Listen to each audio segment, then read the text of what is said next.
Gary/Brandon, a story of courage, loss, and new beginnings. This time I had the honour of chatting with Gary Brandon, a former New Zealand military member and author of Under Fire, a Kiwi soldier's story. Gary's stories are not just about the military.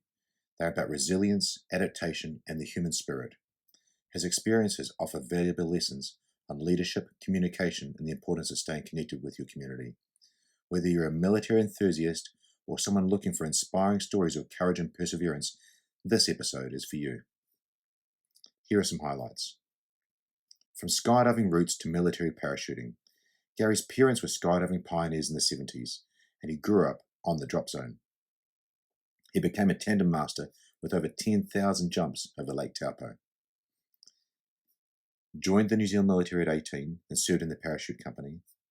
Participated in peacekeeping missions, including a tense encounter in Bosnia, where he was held at gunpoint.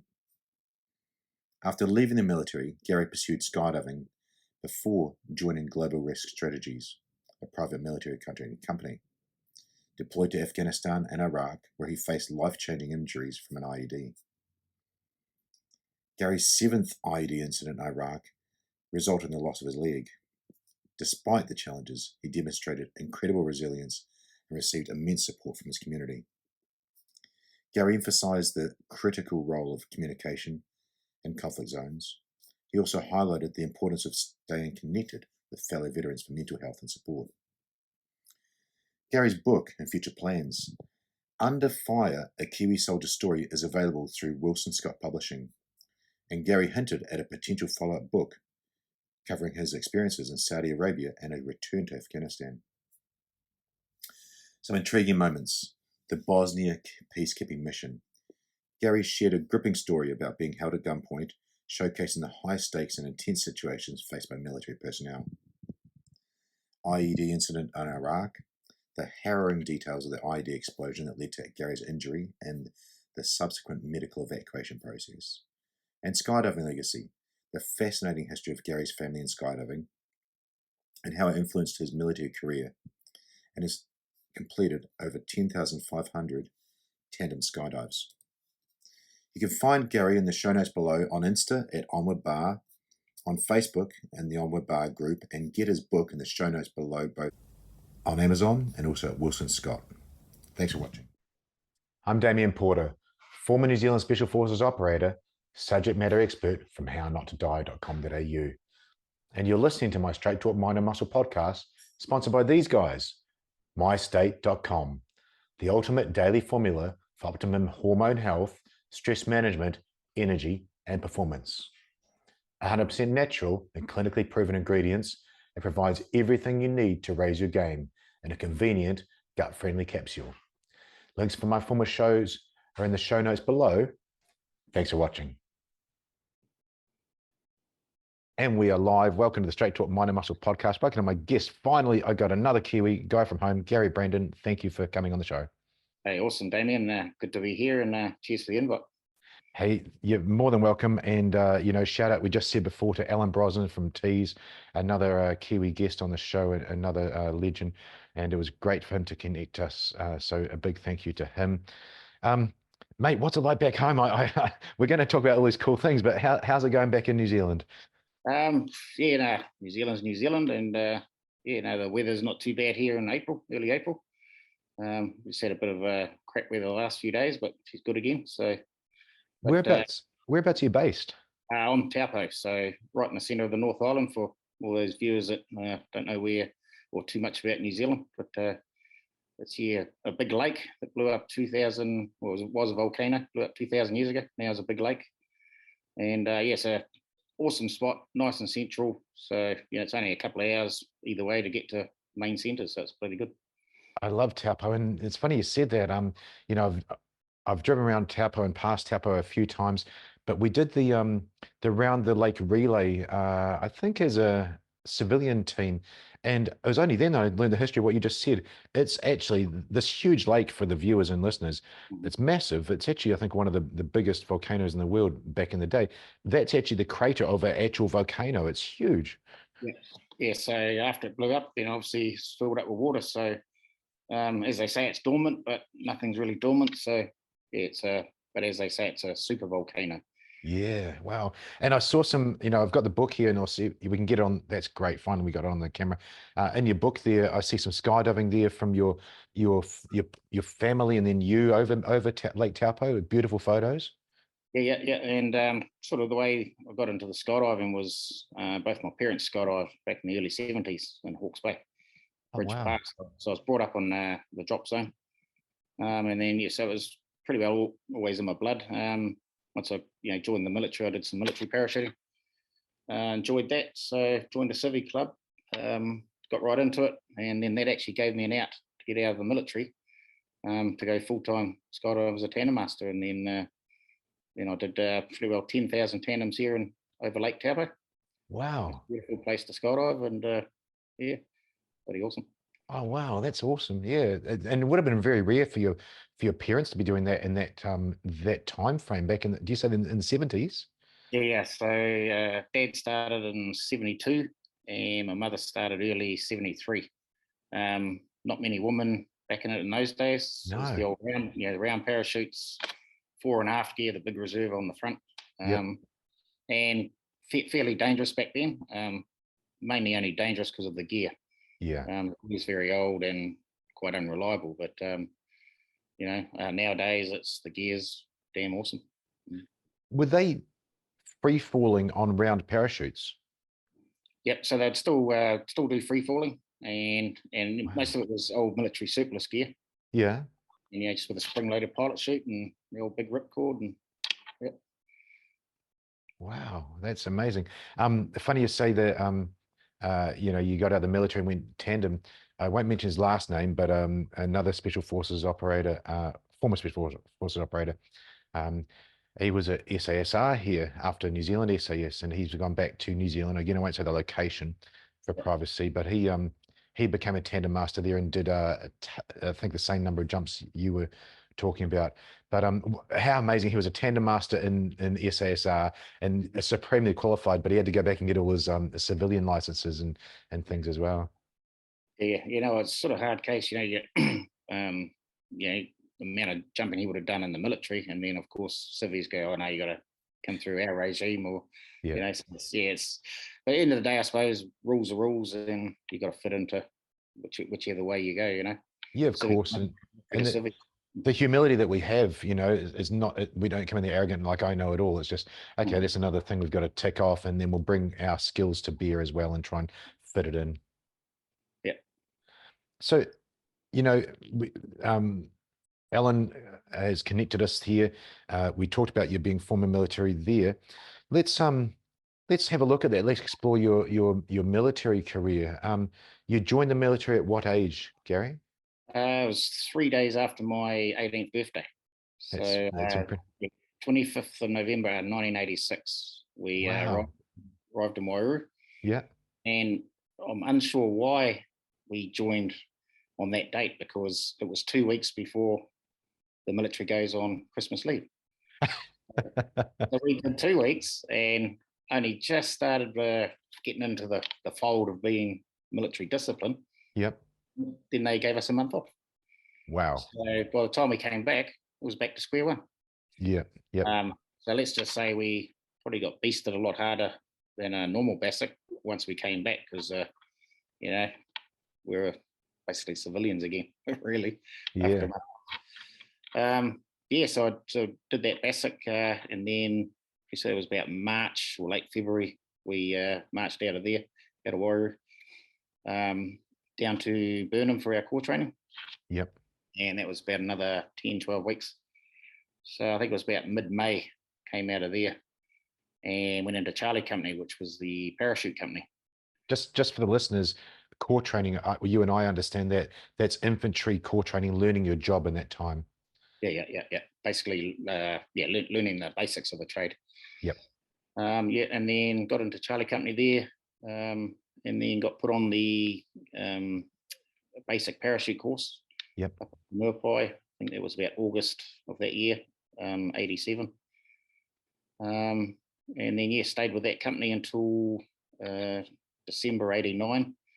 December 88. And we went on Christmas leave, and January '89, I got posted on the last flight to Singapore. Oh, wow.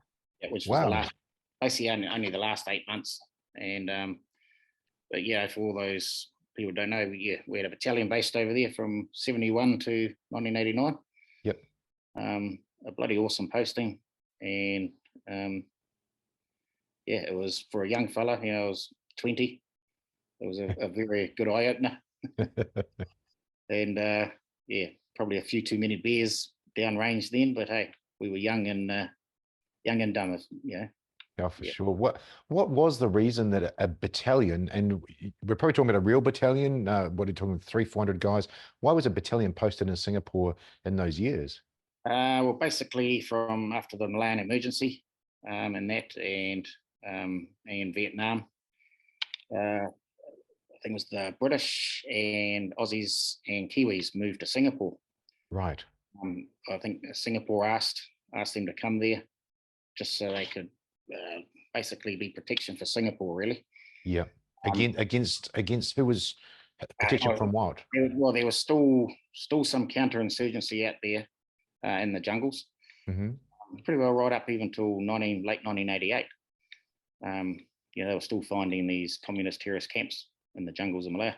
Right. Yeah. But then they did do a sort of a peace accord, I believe. But New Zealand was the last ones, I think, is from about '72. The Brits and the Aussies moved out, so it was just the Kiwis left. So we were basically there just as a force, would go and train up in Malaysia, and basically, just as a force there to do something if need be, I suppose. Yep. Wow, awesome. Yeah, as I said, a 20-year-old male being in that man's world and also opening up a different country just would have been amazing. Yeah. It was damn awesome, and the money was great. So because we didn't pay ration and quarters charges, so which we did back in New Zealand. Yep.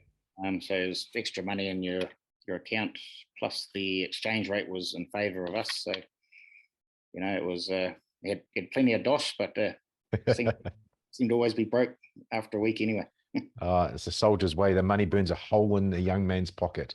It certainly does. Okay, so you joined the army at that age, young man, and your book Kiwi Under Fire. It's great. It's literally a step-by-step crayon. Good for a crayon guy like me of where you've been to and so on. Back to New Zealand after that, and then where did you go from there? So the battalion was posted back to Linton, which is just out of Palmerston North. Yep. Just sort of lower mid of the North Island. So we're just based there. We got back into the just normal rigmarole training, a lot of it close country, wherever, and a lot of stuff up in open country in Wairau. Yep. Just the main sort of training area, as you'd know. So then along the way there, I then was I was Alpha Company, and we then became the Para Company as well back in 1990. Can I ask, you mentioned Para Company down in Burnham and Para Company in Alpha Company. What did that mean back then? It was basically, I'm pretty certain we got an extra $500 a year, which was basically 500 beer tokens. That's the way we all put it. But it just allowed us that prestige of jumping out of an aeroplane. We thought we were the best. Yep. Whether we were, I don't know, but we always thought we were anyway. Yep. And but jumping out of airplanes is not for everyone, and but pretty well, majority of the guys in that company wanted to jump. Yep. Yeah. And you were given the choice. If you don't want to jump, you don't need to be here. And it's no biggie. Go to another company. There was a few people that did do that. So, but the majority were there, and it was just pretty awesome. Good little thing. And trying to get for the military-minded people that are watching the show as well. You've got Pathfinders in the UK. You got SAS and so on. But what did the Para Company? What was the role of them versus just a regular company of infantry soldiers? Yeah. So basically, we would be tasked to just on exercise, we'd jump into an area and basically just hold that area for the rest of the battalion to come in either by airlift or by road or whatever. So Right. So that was your insertion means. yeah. So we were basically, just to get in there, hold a certain point till everyone else could then get in as well. So Yep. yeah. Oh, thank you. That's great. And really interesting to see history. It's crazy that it's history now because, just do the numbers and that's 30, 40 years ago, and how things have changed. Okay. So you're an Alpha company, gone to Linton and obviously playing away quite a bit. Yeah. And then basically, sort of October 91, they decided they were going to promote me. Became a Lance Corporal, and only about a month after that, I got posted to reconnaissance platoon.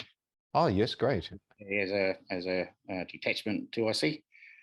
And that was just a really awesome job, working in 4-man teams. Yep.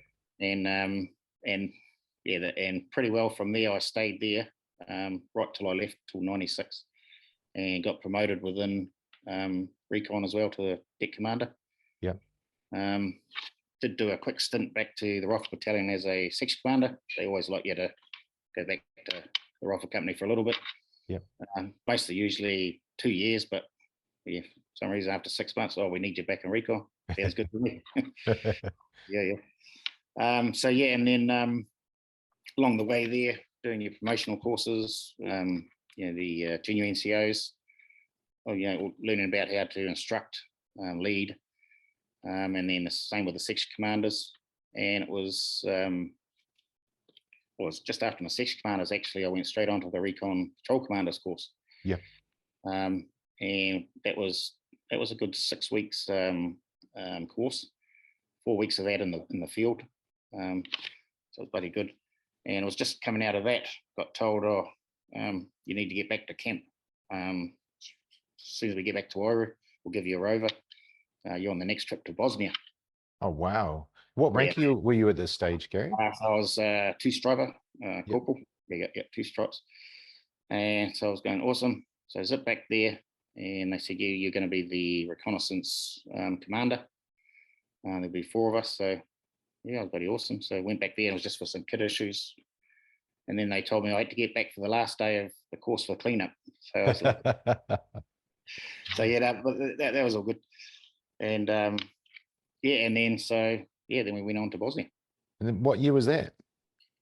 So we left for Bosnia September 95. So we were the 3rd trip. Right. We were actually delayed by a month, and that was because there was a bit of stuff going down at the time in Srebrenica. Yes. When they had that big massacre there, and a few other things happening behind the scenes.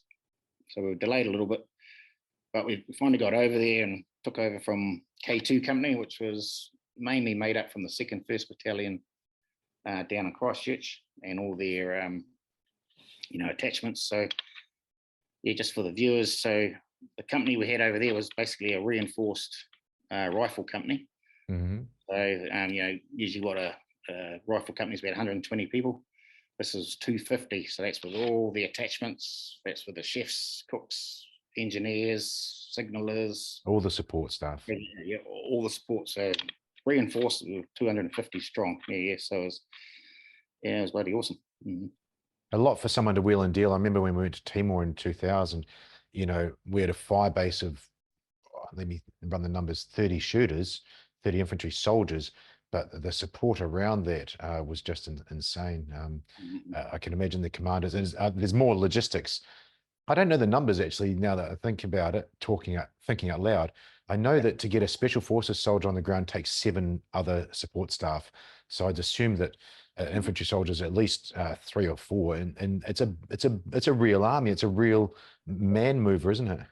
Yeah. So you'd probably be, how we had it as 250 in Bosnia would be the pretty well how you got to do it. Yeah. 120 infantry, and then you've got maybe 130 support staff to look after them, basically. Yes, about 2 or 3 times. Wow. Yeah.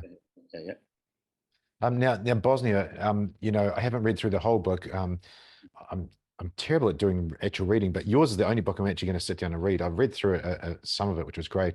And you've got and the other thing, I don't want to spoil it for the viewers because it's really good content in there. But Bosnia, it's literally titled in there in the chapter, "Kidnapped in Bosnia," I think. So could you talk us through that craziness? Okay, yeah. Without probably telling the whole thing, I'll just condense it. So it's if the viewers do buy the book, then it's nuts and guts there. But basically, was we were attached under the British Army, and so the Brits, their commander came to our CEO, CEO of the whole group, and says, "We want you to make contact with these Mujahideen." So over there, there was Mujahideen fighters from Afghan days, from back in the 80s, and all from around the world helping out the Muslim cause over there. Right. The Muslims were the ones who didn't have the most weapons, and anyway, so in this place called Zanitsa, it was about an hour from our Camp Vites, and that was their stronghold. And anyway, so we got asked, would you sort of make contact with them? And you Kiwis have sort of got a, bit more better flair, and that's what got told came up from the Brit headquarters. So Bit easier to talk with others, perhaps. yeah. So anyway, so with my role, I was driving one of the liaison officers around, looking after him, and me one of my recon baggies.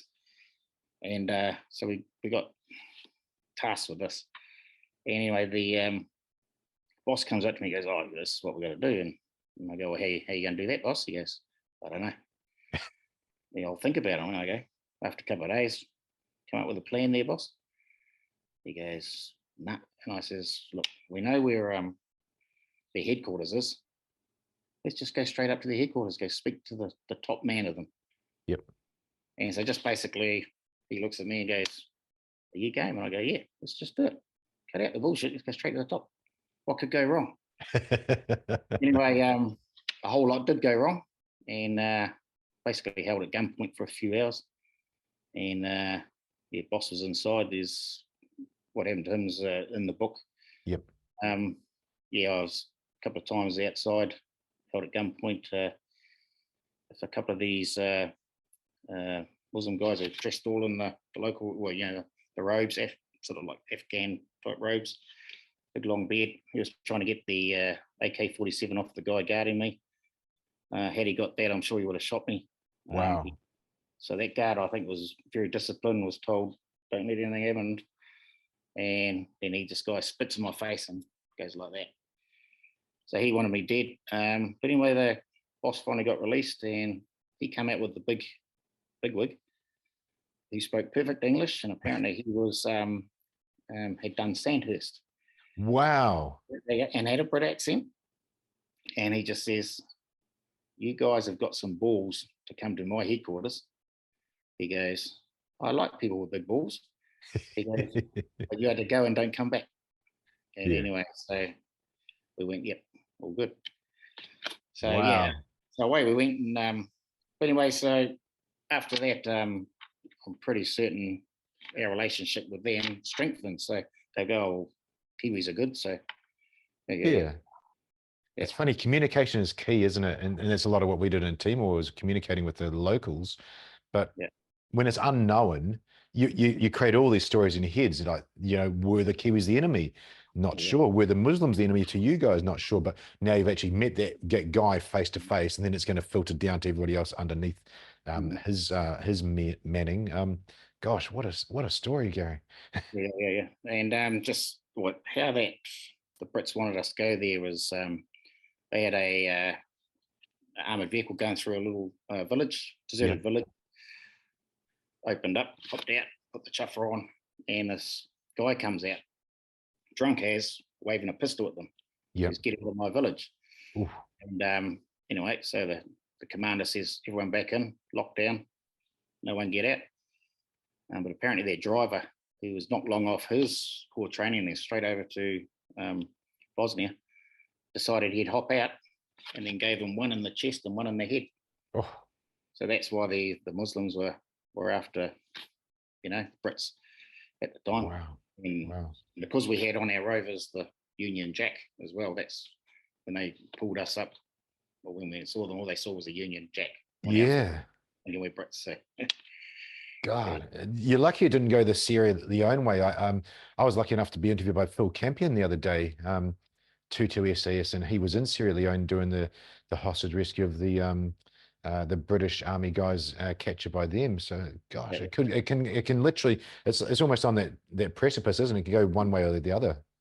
Yeah, exactly. It was a knife edge there for a little bit. And, other things I haven't put in there, but it's all in the book. You know, 'cause I had live rounds up the spout, stuff like that. And if this guy had done a certain thing, well, he would have got it, but he didn't. So it all worked out good. So, but it shows to me the thinking of a Kiwi soldier, and you know, you're a regular soldier. You're trained in other advanced things. You recon. You're a commander. You've gone through your leadership and other courses, but it shows the thinking of the Kiwi soldier, and it's what I heard so much from and hear so much now from all around the world about Kiwi SAS.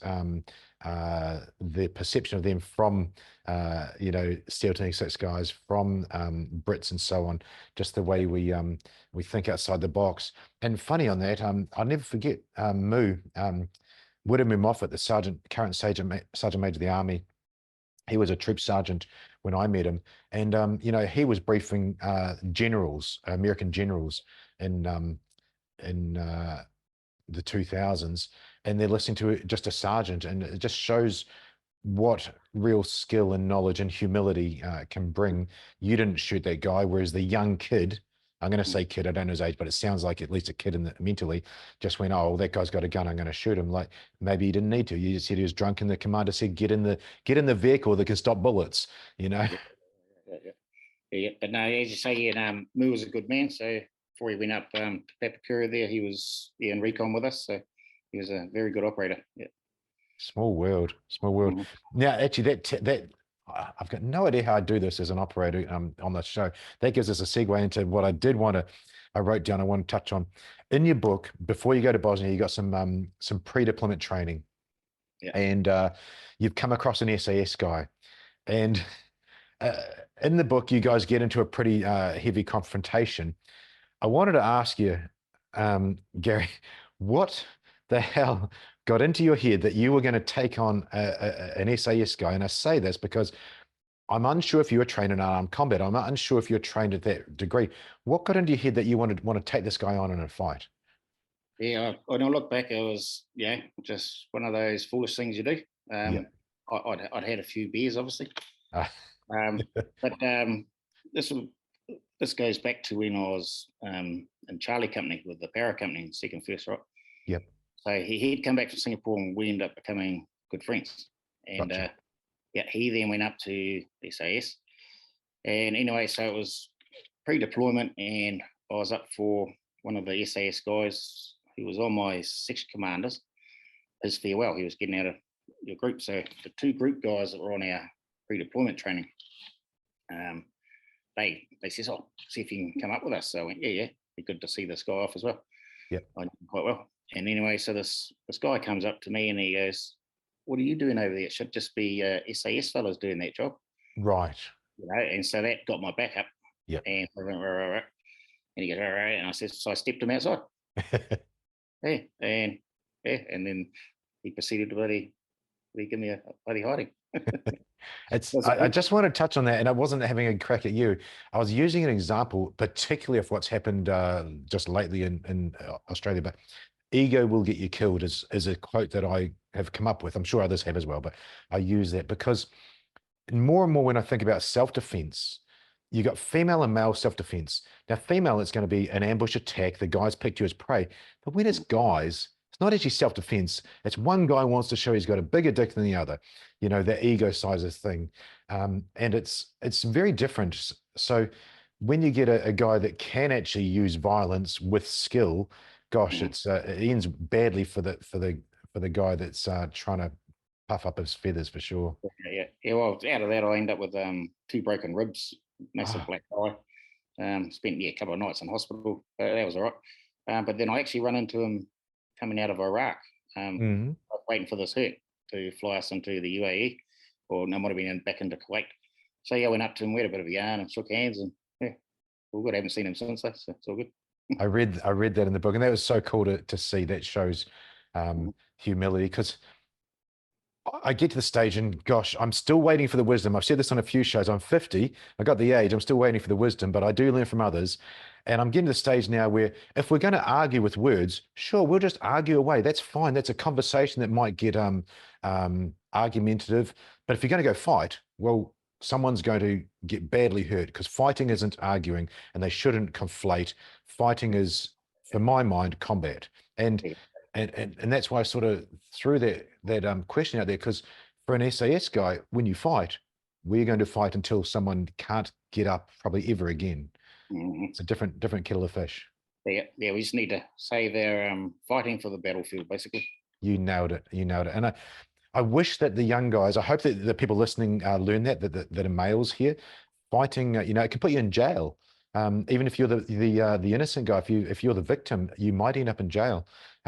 It's not American. Self-defense is not a right in New Zealand and Australia at all. It's something to be avoided. And if you can avoid it, my advice, my own personal advice, I don't tell people what to do, is get the hell away. Yeah. No. Wise words, mate. Wise words.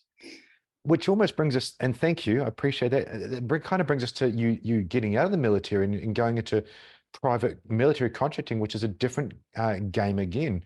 What started you down that route of leaving the military and going to PMC? Well, basically, before I did the PMCs, I basically went full-time skydiving. Right. So that got me out of the military. And what happened there was I had about 320 skydives and civvy skydives, falls and that. And the current rules were you needed 500 free falls to become a tandem master. Gotcha. Yeah. So after Bosnia, we had 6 weeks leave. So I just was cruising up right up north Bay of Islands. I had a mate about 2 years before had set up Skydive Bay of Islands there. Yes.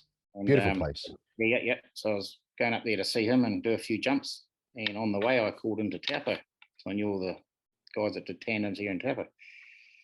And basically, they sort of straight away says, "Oh, what are you doing?" And I says, "Oh, well, just on leave." "Well, do you want to come full-time skydiving?" And I went, "Oh, I never really thought about it." And so just we're leaning over this rubbish bin. That's back when I used to smoke ciggies. So I'm having a ciggy talking with the boss. Well, Vaughan, he goes, "Well, how many jumps?" I said, "I got 320. And he goes, "Well, why don't you come and pack parachutes? You get $10 per parachute. You'll probably do 10 a day. I'll give you 1 or 2 free jumps a day. So within any time, you're going to have enough jumps, and then do your tandem rate, and then you become a tandem master for me. And then you earn $50 a jump." Brilliant. So anyway, I went, didn't make any decisions then. Cruised up for 10 days, Bay of Islands. Did a fair few jumps up there with my mate there, told him about it. He goes, "Yeah, well, why not?" Because at the time, as a 2-striper in the New Zealand Army, so I'd had 2 stripes for coming up 3 years. I was only on $27,500 a year, which was absolutely nothing. Everyone was struggling back then with pay to pay. Yeah. So I just did the quick figures. Well, okay, I'll become a tandem master. And he said, "You'll do a minimum of $1,000 a year, $50, so it's 50 grand. Wow. So I decided then and then, sweet. So I was still on leave. So once I got back, I called into Taupo and says, "Yep, I'll take the job." So I went straight back. Still had like 3 weeks worth of leave. So I put my papers in, went into the RP office. "Oh, can you take those to the clerk?" And yeah, there was a duty clerk on. Next thing, word got out. "Oh, bloody hell, Johnny Slash is getting out." So next thing, people are trying to track me. "What are you doing? What are you doing?" And I said, "No, I've made up my mind." And they sent plenty of people to try and keep me in. Yep. But no, I said, "I'm getting out." And there's a person, he was an old RSM of mine. Well, in fact, when I first met him, was in Singapore. Old Gary Stickshaw. Yes, I know the name. Yep, he was my CSM. And firm but fair. And anyway, he then became our RSM 91 to 93 in 1 battalion. And he was then our RSM when we were in Bosnia. Yep. Anyway, so I just signed everything off. I'm leaving the military there to go full-time skydiving. And old Gary Stickshaw tracks me down. I just handed my room back. You know, the civilian guy looks after all the barracks. And I look across as I'm coming down the stairs. Here's old Stick Shaw cruising across. How's it going, Sir? Oh, I hear you getting out, eh? I said, yeah. He goes, what are you going to do? I said, go skydiving. He goes, oh, yeah. He goes, in a year's time, when you want to get back in, here's my business card. Bring that number, and I'll meet you at the front gate. Wow. And I says, oh, yeah. I go, yes, sir, but I won't be back. And 6 months later, he came up, him and his wife, and spent 3 or 4 hours there, watched me do about 3 jumps. And I landed after the third one, and he goes, comes up, shakes my hand, he goes, well done, Gary.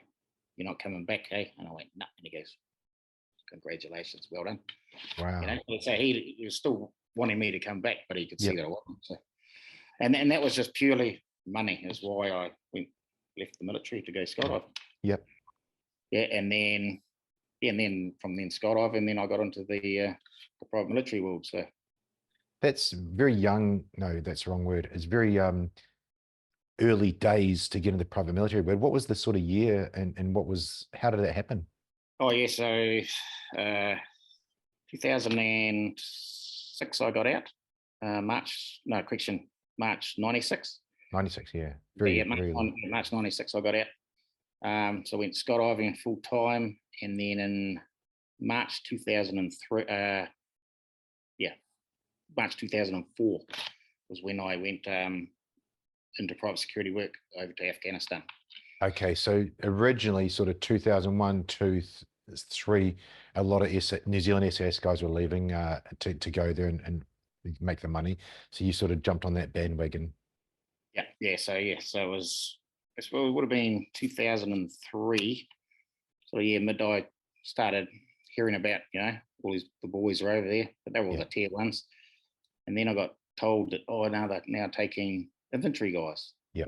So, and that was sort of probably mid 2003. I think the first infantry guys started going over.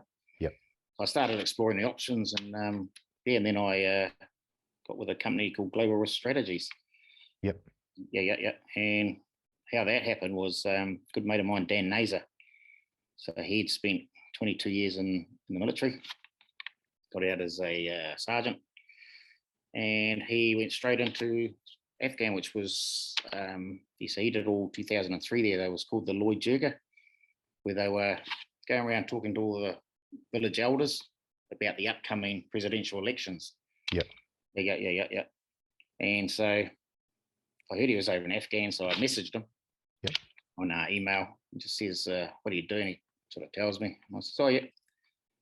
Emailed him back. So how do you get one of those real cool jobs, bro? And he goes, well, they're actually looking for guys for next year, or coming up. And email this fella, the recruiter, and use my name as a reference. Brilliant. Yeah. So I did. And then, within a couple of days, I got a reply back. Yep, I'm going to employ you. So that'd be awesome. Mm-hmm. So what was it like landing, not in the New Zealand military, not in part of the military force and family? What was it like landing in Afghan and doing that job? It was pretty eye-opener. But you going into something new, you're always excited. Yeah. And so there was a big group of us. So we all met we got flown to London to Global Risk Strategies headquarters. Basically briefed, this is what you're going to do, and it's about for the upcoming presidential elections.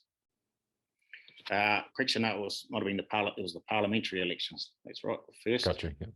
Pick their parliament, or was it presidential? One of the two. Might have been president to get Karzai. Yeah, then the next year they did the parliamentaries. And so we turned up, and there was Kiwi. Well, I was the only Kiwi. A couple of Aussies, lots of South Africans, and lots of Brits. Yep. And then we flew in through Baku, stopped a night there, and then we flew into Kabul, and then Global Risk Strategies had their own compound there in Kabul there, and basically it was a week of lectures, learning how to use a Thuraya phone, satellite phone. I'd never used one.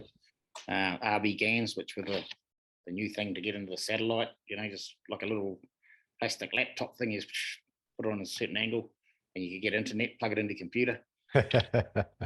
Like worked off a sort of like a card, but 10 minutes worth of that would use about $50 US. Stuff like that. And then we deployed 2 to each. So we had 2 guys in each province in Afghan.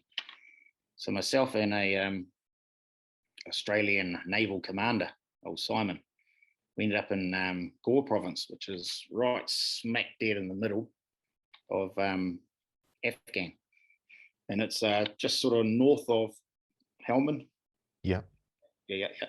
Helmand and one of those other ones where all the Talibans were sort of hanging out. So he was at 8,000 feet above sea level. And but yeah, so it was, but once we got there, it was, oh man, bloody awesome. Just this little village, mud brick houses, and everyone just lives so simple. It's just like, it's bloody awesome.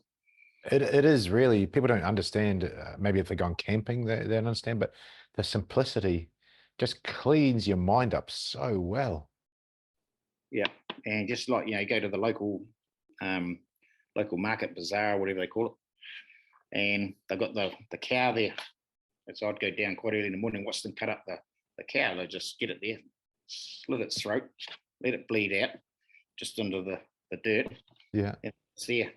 Skin it, hack it up, and then hang up the meat. And that's what I'd say to my cook, go grab our stuff for the day.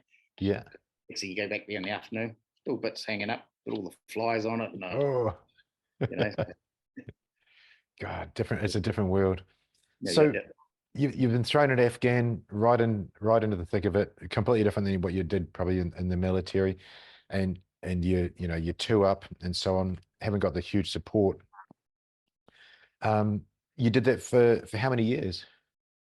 Basically all of 2004 was there, or from March through to end of November, or actually early November of 04. I was there in Afghan with that global risk strategies, and then went home. And then the company had bid on the contract for the following year, and everyone was confident they were going to get it. Mm-hmm. And anyway, I'd found out that the company had a team in Iraq, and they were running BIAT, which is the Baghdad International Airport Security. Gotcha. Yeah. So anyway, I got home, and my wife at the time, I said, I want to go to Iraq, and she goes, no, you're not. Ooh. And I went, okay, sweet. So I'd only been back a week. She buggered off for a girls' weekend. I then rang up HR in England and says, oh, here you got jobs going on the BIAT. I've just come out of, with you guys in Afghan. And they go, oh, yeah. What's your name? And they pulled up my CV and just asked me some questions. When can you go? I says, I'm ready to roll. And they go, okay, you'll stand by. It'll probably be 2 to 3 days. So anyway, she comes back and I says, oh, hey, the company rang me up. They're really short. And could be 2 or 3 days. She goes, oh, okay. So, I was only back within 2 weeks on being hit in Iraq with the same company. Yeah. Wow. So again, I don't want to spoil the book, but one of the things that's pretty stand out, I'm sorry, I don't mean that in that way, is you got hit by an IED over there during your time, and you lost a leg. That's a life-changing injury. And gosh, I remember I landed in Perth in 2008, and I was whenever I landed in a new place, I go for a jog around and just increasing circles so I know where the hell I am. I'm a crayon guy. It's the easiest way for me to figure it out. I was running down the street and I ran past, a guy was running towards me, was JMF, and I won't say his full name again, security-wise, but he'd been, I think, a staff sergeant in the New Zealand military, got out and was contracting. He was in Perth on leave after being blown up in a Land Cruiser. Everybody else died, 4 operators, and he didn't. And the stories he told me were unreal. But you got hit by an IED. So, gosh, that's a life-changing injury, Gary. How did you how did you process that? And just talk us through that. First off, are you open to talking about it? If you are, great. And then if you are, then we'll carry that on. But just I'll quickly go back because I do know JMF. very good friend of mine. And yeah, just quickly reference his incident. Yeah, he was the only survivor, and a few of us have, and he knows it. But it's that it's not really out there. But we nicknamed him the Baghdad Boogie Boarder. Because what happened with his incident was that it was an EFP. So as it went in, it just goes boom, right? All the doors fly open. Yeah. Right. He got ejected and lands on one of the doors. He was in the back seat, I believe. And the door comes off its hinges like that. He ends up sitting on it. So as the vehicle's going out into the desert, he's sitting on the door, looking back in, just going, all the guys are headless. That's what the AFBs does. Just anyway, and then says it then just came to a halt. He's still alive. Jeez, what a story. Anyway, so at least he's alive, Yeah, exactly. He was in good spirits. He just had a sore ass. Yeah. Very lucky man. And like myself, very lucky. So yeah, just this one I was with Armour Group, and we were called Mobile Team 2. And on the back of the book is our Mobile Team 2, that picture there. So that's when we're up in US camp in Mosul, and got a team photo. And just quickly, if you're in the back row, you're pretty unlucky. There's 2 dead guys there, and myself lost a leg. Everyone else is all good. Yeah. So wow. The unlucky back row in that photo. So anyway, so we were with it was Armour Group and a British company, and so we were tasked to provide security for an American company who would go all around Iraq and assessing ammo storage points, and get rid of all old Saddam's old ammunition. Right. Okay. A lot of these have been from the first Gulf War, had been blown up, and there was just as they're blown up, just ammo gets thrown, and there's just stuff everywhere, still from the first Gulf War. So the insurgency had unlimited amount of explosives. Wow. Just still lying around. They could just go grab. Literally. So we were going around looking after this company, and then they were going around and make a plan to take over this old ASP, get rid of all the old ordnance. Yeah. And so we would just take our clients around. So we were based in just out of Tikrit, Saddam's old hometown, Camp Buckmaster, 16 kilometres west. An old ammo storage point there, and the old Ba'ath Party headquarters was only 2 kilometres up the road. Wow. So this is the stronghold of Sunnis, and they didn't want us there. So like every day we were going out, we were getting spanked, shot at, IEDs going off.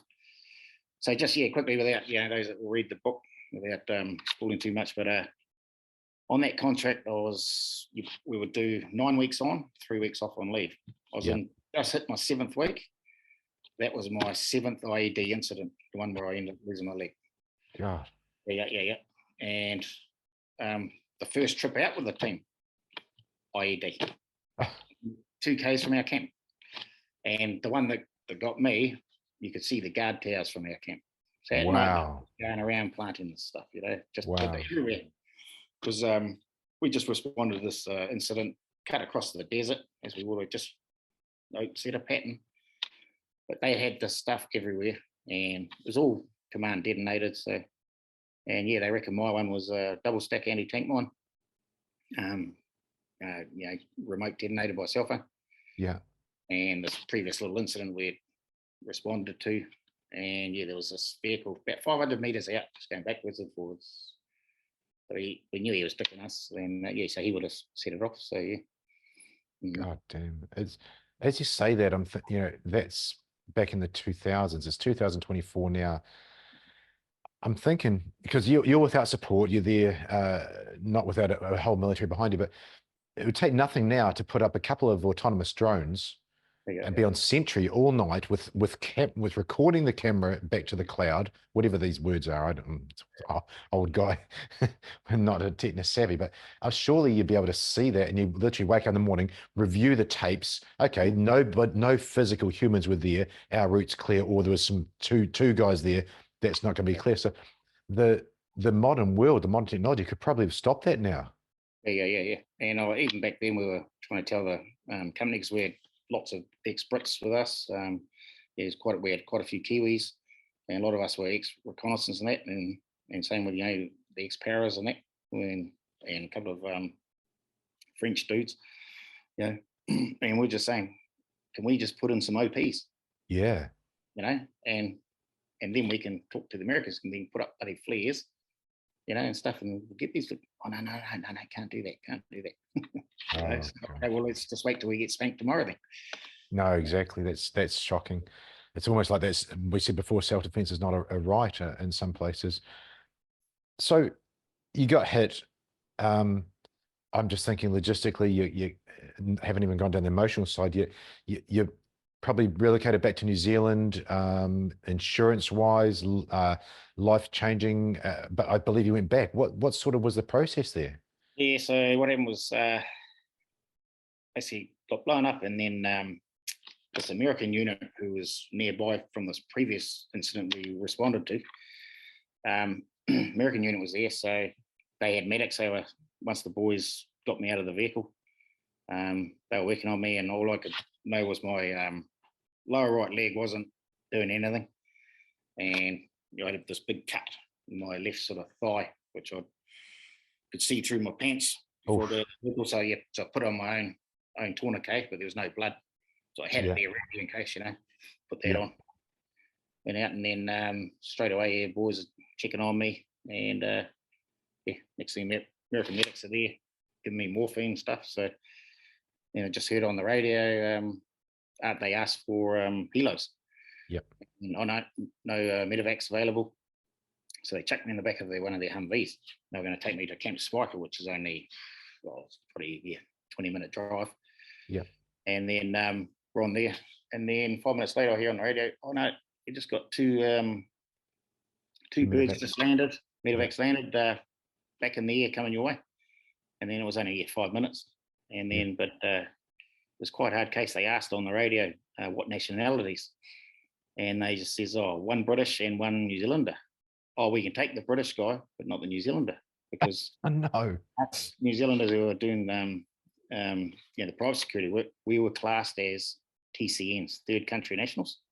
Wow. And that's because we didn't get involved in the invasion of Iraq. So Iraq, yeah. So if you were serving over there and you weren't part of the invasion of Iraq, you're classed as TCN. So that means if you go to hospital, well, you're in with the locals. So once they got me to Spiker, I needed quite a big operation. I was in there for 7 odd hours, I think. Wake up with all the scaffolding. Great notch, so they looked after me there. And about, I think, 5 days there, lots of operations. They then flew us to Balad to then fly out to Germany.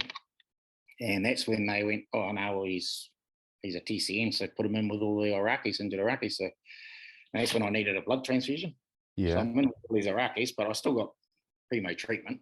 But I was thinking, asked why am I in there? And they says, oh, well, because you're a TCN. So I wasn't going to argue. Didn't have the energy to argue. I was pretty knackered. Yeah, fair enough. And but so then got flown to Germany, and then, mate, what awesome stuff there. I think I had another 6-7 operations there. The company flew over my wife at the time, flew her over. So she was there, I think, 10 days there. And then they flew me home business class with 2 British nurses. This is with the insurance. Yeah. And then the wife, so I was first class, she was in business, but I was in there with the 2 nurses. And they said to me, hey, Gary, we don't want you to drink on this flight because you're on all these meds. And I went, well, this is the only time I'm going to be on first class, so I'm drinking. I don't give a shit what you guys say. But let's just say it was about three glasses of champagne, and that was me, mate. Anyway. Gosh. Yeah, and then basically, then got back to New Zealand, and then spent a month in Middlemore Hospital. Yes, in Auckland, yeah. Yeah, and that's when they were assessing my leg, and so because I still had my leg at the time. Right. They were trying to save it. And then there I had to, they'd done a big fasciotomy, let the swelling, sort of just open up so it could still swell. So then they had to do skin grafts. Ugh. And then, my heel bone was blowing out. So then they cut a big chunk out somewhere and then moved that around, sewed it on there. That's why they took that out of my groin. So when they sewed it on the back of the heel, friction under there, then they cut a bit out of my groin to stitch in there. Oh. They'd turn that around. So then I was getting pubes growing out the bottom of my foot. I should have put a trigger warning on this show. Yeah. So, but no, it was just funny how I ended up with pubes growing out the bottom of my foot. I've heard stories, but not firsthand of the guy that gets a skin graft from his big toe and puts it on his hand, and it grows those hairs. But I never heard of that one before. Yeah. So no, but all in all, the insurance has been great. From the company, there was quite a few lump sum payouts, and then I settled a portion of it. So gets drip fed every 5 years. Yep. Which is done in US dollars till the age I'm 76. So yeah, and should I die between then, my estate will keep getting that till I'm supposed to be 76. So yeah.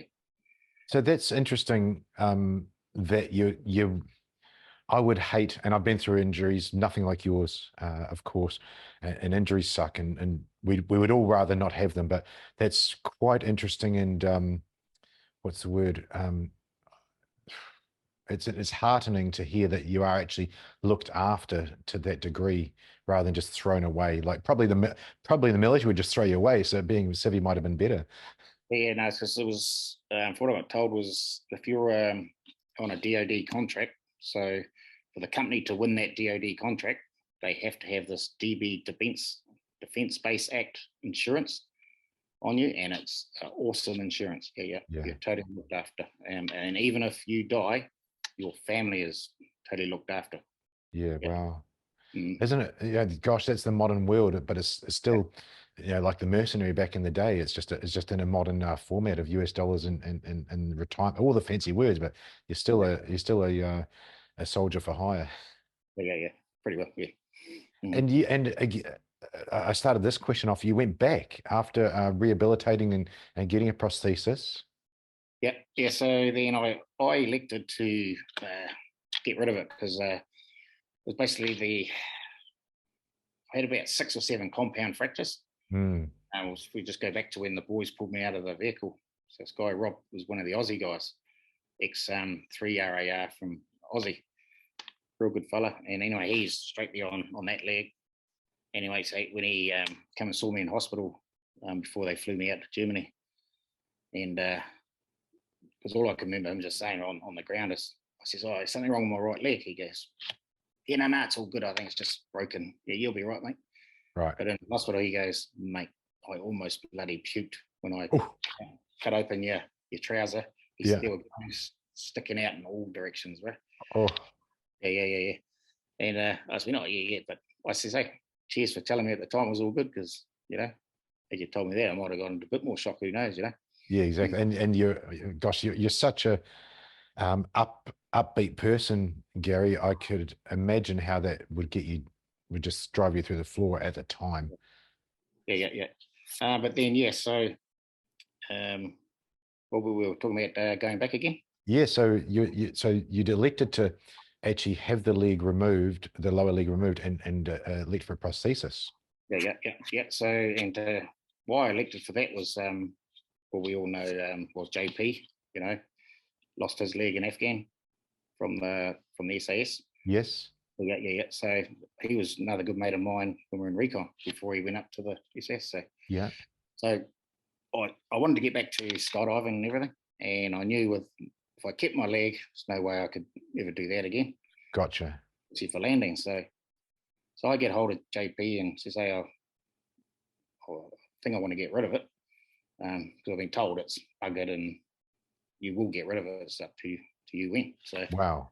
So he came and visited me, and we had a good talk about it. And and he just says, "Yeah, it's up to you, bro." But he says it's fairly easy. He says at least you've got the choice. He goes, "I woke up and mine was already gone." Wow. Yeah. So, tough. So I went, cool. So I went, saw my doctor, and he just basically asked me a few questions to see if I was all right in the head. Yes. And and then sweet. put it to ACC, and next thing within a month it was off. And then and that was it was a bit of an easy process. And then within 4 months I was back jumping out of airplanes again. Doing tandem. Wow, that's awesome. Yeah, so first tandem master in New Zealand to ever do it with a prosthetic. And then I was going, well, I want to get back offshore. So applied for a few jobs. Couple that, as soon as they found out about the leg, then made excuses after they'd actually offered me a job. Right. And then it was a good man, Brian Tookie, who was doing maritime security out of Singapore. Used to be in ETI. I went and did one of his maritime courses. And he then basically on the course offered me a job in Saudi. Wow.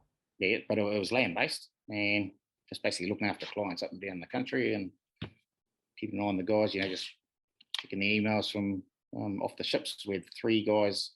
And this was through Heart Security. And he was one of the directors. So, and it was a good little stepping stone. And then I got rung up one day going back out home on leave. You want to come into Afghanistan again? Wow. So I wasn't going to say no. That's cool. And I remember the first Green Beret who went back with a prosthetic operationally, and that really opened my mind because when I joined the counter-terrorist team at New Zealand SAS, I'll call him our camp mother, whatever, I don't know what you call him, but the guy who looked after you as a group, not beasting you, he was just the senior NCO in charge of making sure you guys didn't screw up too much. He was actually one of the guys in Willie Appiar's firefight. He was the guy that got shot through the arm. And that's common knowledge, not saying his name, but he was rehabbing, and that was a big deal that back then. But, a prosthesis, really it's you're out of the game. But to watch this Green Beret, and I don't know his name, and it was great to see going back operation. I thought, that's what skills has he got that they don't want to lose. That's awesome. And now it's just on him, and quite open-minded. If he can do the job, he can do the job. And it's great to hear that great to read in the book that was where you're at, and obviously your attitude got you there, and the right fortune of people picking you up as well. Yeah, and end of the day, it's just attitude, and if you got a good attitude and fight for what you want, you can always get it, It's got to be the quote of the show right there. I'm coming close to wrapping up, and just where time-wise, but you've literally got the best background I've had of any show. There's been some pretty close, but mine's a virtual background, yours a real background. It's not like in your lounge. You've got Onward Bar, and that was actually one of the first things I want to touch on here, but we've ended up circling back.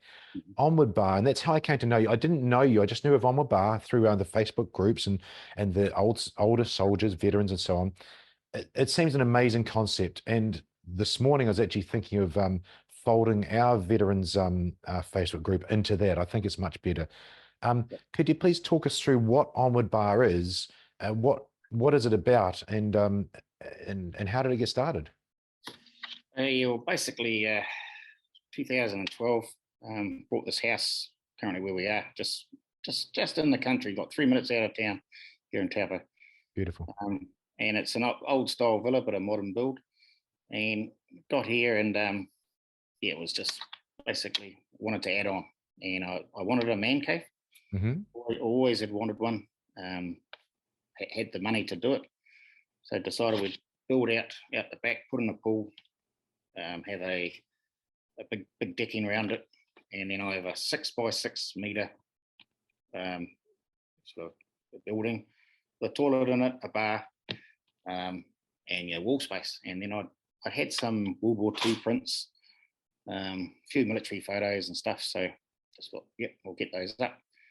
Anyway, so had a housewarming, invited quite a few of the boys ex-military, and then they go, "Oh, I've got this, I've got that. I'll drop it in."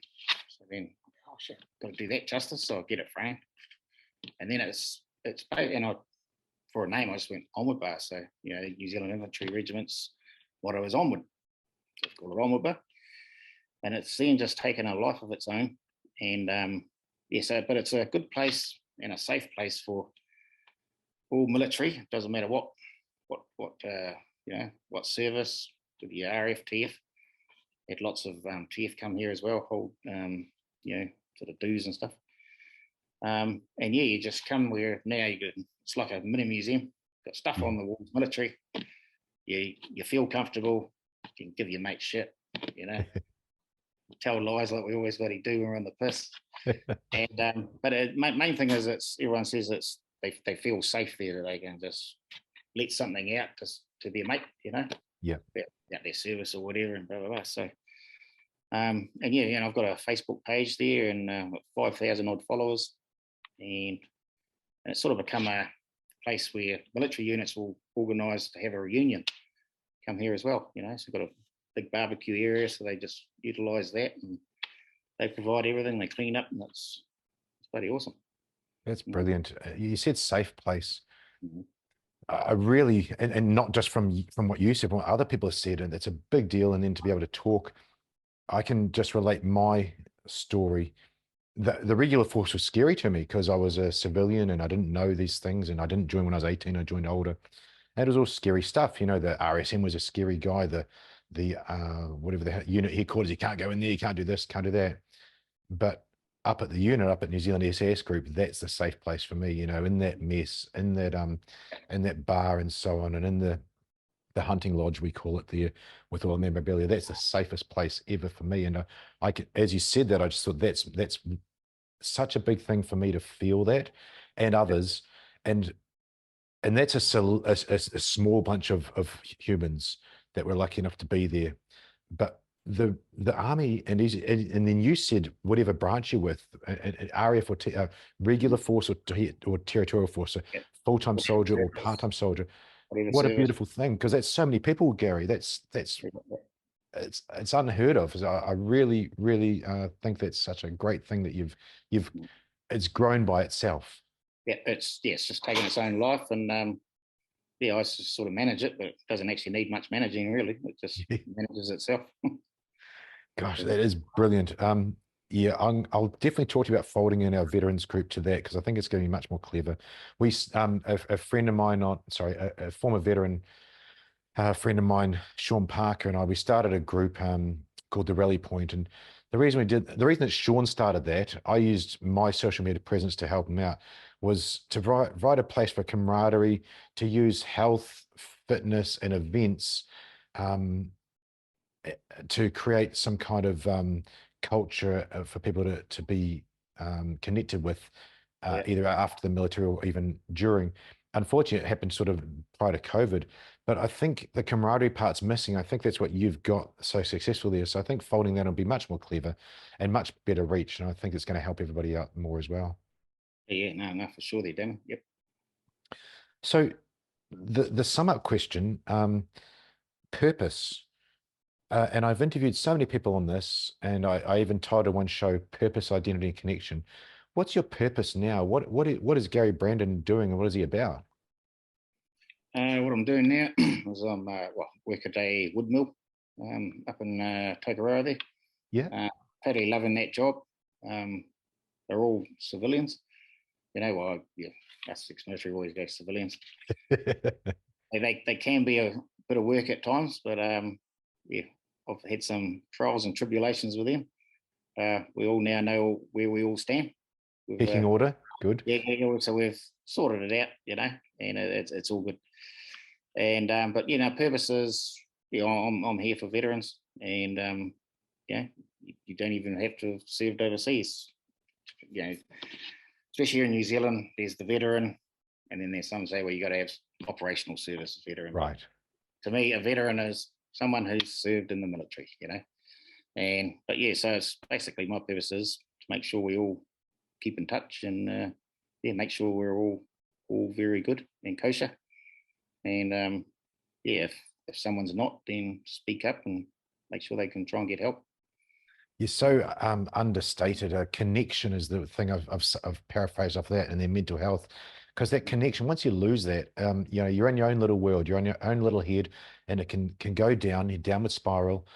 And through the whole show, you've been talking about people you've been connected with. You rung up your mate who was doing anti-piracy work. He was actually the one of the bosses, and he was an ex-PTI.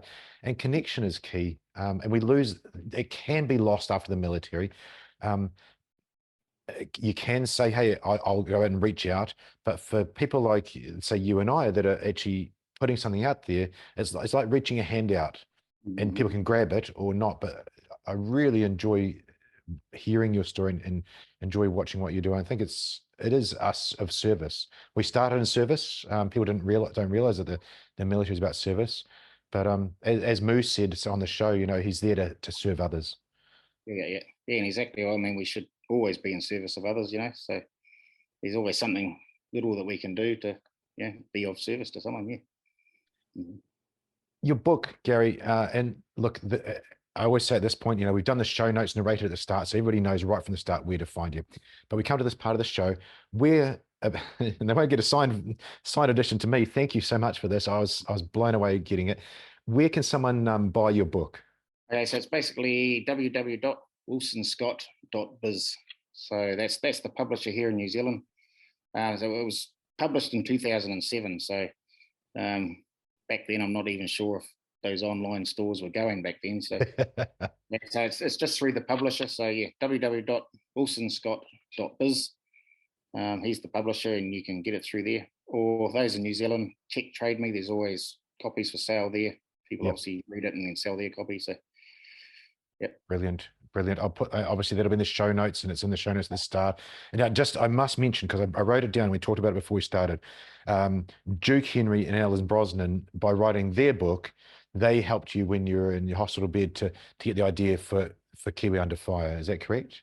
Oh, yep. So I was sitting there in hospital in Middlemore. I think I'd only been back sort of a week, and just twiddling my thumbs this one day and had my computer there, and next thing, ping, 2 emails. Oh, one from Alan Brosnan, one from Duke Henry. And I'd met Alan briefly over in Afghan when we was with Global Risk. Yep. So him and Brian Tookie were staying at the same place for a couple of nights. They were over there looking for work, looking for gigs, and so had a quick yarn with them then. And then it was just basically, Gary, we've heard what happened. Hope you're well. We've both written Soldiering On. Yes. We think you've got a good story. We want you to write a book on the circuit, because you've got plenty of stories out there, from your experience. So please let us know if any questions. So yeah, okay, how do I do that? Then they put me on to some people, and it was actually a lady, Irana Reedy, with Māori TV. So she ended up doing a little doco on me. Yeah. And from there, she knew some publishers. Yeah, and then that's where I got put onto Wilson Scott Publishing, and so I just went from there. Yeah. Brilliant. Gosh, it just blows my mind when someone I know or someone I interview goes on to write a book, because when we were kids, and I say kids at 15, 20, 25, it's like you go into the bookstore, it's like a big thing, but and overwhelming, and literally your words, how do I do that, to Bros and Duke, but once you start, Sir Peter Blake always used to say the first step is always the hardest, but once you start, it sort of just flows, doesn't it? Yeah. And I need to get off my ass, and because I've got a whole nother one in me from when I went Saudi, then back Afghan again, for another 2.5 years. So brilliant. I got some. So yeah, I just need to get off my ass and sort that one. Oh, I'm excited to see that come out. Look, Gary, I want to say thank you personally for sending that book out and sending the beautiful signed front there, and thank you for your time here. It's great to connect to another Kiwi. I think the last Kiwi I had was Steve Hansen, Sir Steve Hansen. Okay. Never interviewed a night before. Yeah. And the humility and openness that we show, and I say that we as Kiwis, not as me. I hope I show that, is really comforting, and the things you said in this show, really helpful for others. Really cool to share your story, and I'm sure we've got another show in here as well. Yeah, awesome, Damien, and cheers for inviting me on. I've really enjoyed it, mate. Oh, absolute pleasure, Gary. All the best. I'll hit pause, and we'll have a quick chat. Okay, awesome. Hi, thanks for watching. I'm Damien Porter, former Special Forces operator, and check out my new project for 2023 at hownottodie.com.au, where I've combined all my special forces training and police officer experience to help others. Thanks for watching.